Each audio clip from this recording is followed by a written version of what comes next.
저는 그런 느낌을 네, 많이 교수님 그렇다면 가장 확실하게 집값을 잡을 수 있는데도 정부가 현재 추진하지 않고 있는 대책이 뭐가 있습니까? 첫째, 제일 중요한 게 저는 양도소득세에 관련된 세정이라고 봅니다.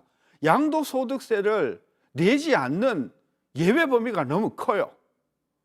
6억이라 했다, 9억이라 했다, 좀 12억까지 나오지 않습니까? 그러니까 그렇게 해서 양도소득을 계속해서 얻을 수 있는 궁지를 열어주니까 계속해서 집을 사면 돈을 벌 수 있겠다. 따라서 양도소득세만 강화를 하고 양도소득세에 대해서 예를 들면 한 80% 이익을 과세하는 그런 조치만 취하게 되면 저는 주택은 확실히 잡을 수 있다고 생각합니다. 네, 집값을 잡을 생각이 문재인 정부에서는 없는 것으로 보인다. 아주 강한 불신을 드러내셨는데 최 교수님 이에 대해서는 어떻게 생각하세요? 그건 그러니까 제가 앞에서 얘기했듯이 문재인 정부에서만이 아니라요. 네. 역대 정부가 아까 제가 얘기했죠. 우리나라 구조적으로 경제 구조적으로 부동산 시장을 그러니까는 강하게 그러니까 우리가 부동산 시장의 가격을 정상화시킬 수 있는 환경이 안 돼요. 그러니까 지금 만약에 건설 경기까지 만약 붕괴돼 버리게 되면은 경제 남아 있는 게 뭐가 있습니까? 수출 안 좋고 생산 안 좋고 제조업 다 안 좋고 그런데요. 그러니까 이게 이제 그러니까 우리가 이걸 쉽게 그러니까 건드리지 못하고 있는 거예요. 박근혜 정부 때 우리가 2016년도예요. 2015년인가요? 2015년도인가 보게 되면 건설 투자가 GDP 증가 기여율에 네. 57%를 한때 차지했었어요.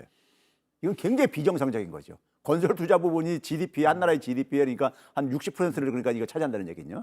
그때도 왜 그랬겠습니까요?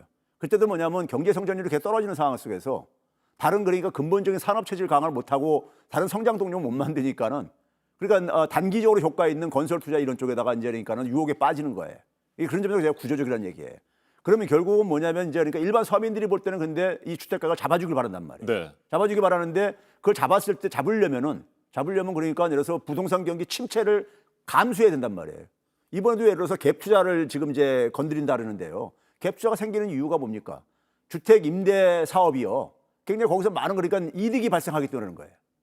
그 이득을 없애주면 되는 거예요. 그걸 없애주지 않고 그냥 그러니까 갭 투자할 수 있는 대출 규제 정도 하는 것은 이건 그러니까 본질적인 대책이 아닌 거죠.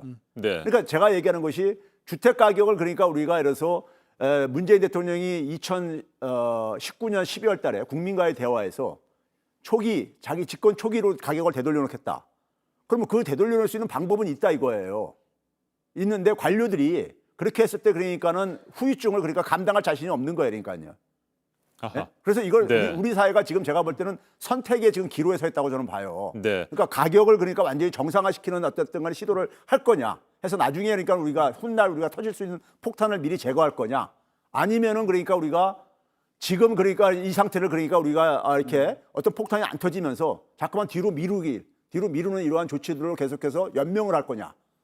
그런 점에서 이 부동산 문제는요, 우리나라 산업구조, 경제구조하고 분리해서 생각할 수가 없는 거예요. 네. 그래서 최 교수님께서도 정부 차원에서 집값을 잡을 수도 있는데 현재 잡을 형편도 안 되고 잡겠다는 강한 의지도 없는 것으로 보인다. 네. 이렇게 보시는 거군요. 그렇죠. 잡으려면요, 예를 들어서 지금 양도소득세 얘기했지만은 네. 보유세 강화하면 사실 거예요. 양도세는 그러니까 자꾸만 우리가 이제 보유를 연장시킬 수 있는 어떤 단점이 있고 이 세금마다 장단점이 있는데요. 보유세를 늘려가지고 쉽게 얘기하면은 부동산을 왜 투자를 합니까요? 기대소득이 높기 때문에 하는 거예요. 기대소득을 없애주면 되는 거예요. 알겠습니다. 네. 오늘 두 분의 말씀을 들었습니다만 문재인 정부의 부동산 대책에 대한 불신은 그만큼 큰 것 같습니다. 네, 경제학자들께서 말씀하시는 것뿐만 아니라 일반 서민들도 그렇게 생각하시는 분들이 꽤 많이 있는 것 같고요. 이 같은 우려와 불신 속에 어제 발표된 6.17 부동산 종합대책 어떻게 추진되고 또 어떤 결과를 낳게 될지 지켜봐야 될 것 같습니다. 네, 오늘은